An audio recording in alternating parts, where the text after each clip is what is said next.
এ শান্তনু ফুচকা খাইলে হইতো নি? হ্যাঁ হ্যাঁ লো পাতা লো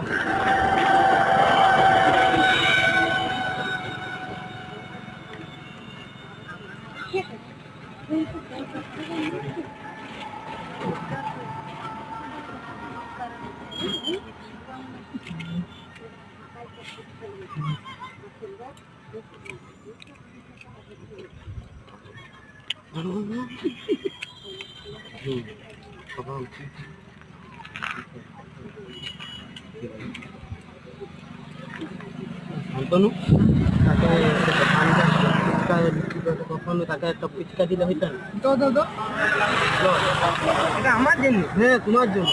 দাদা তুমি যদি কিছুক্ষণ আগে বলতো, আমি পায়খানা করতে গেছি, সাবন দিয়ে হাত ধুইতে বলি। আচ্ছা ঠিক আছে খেলো।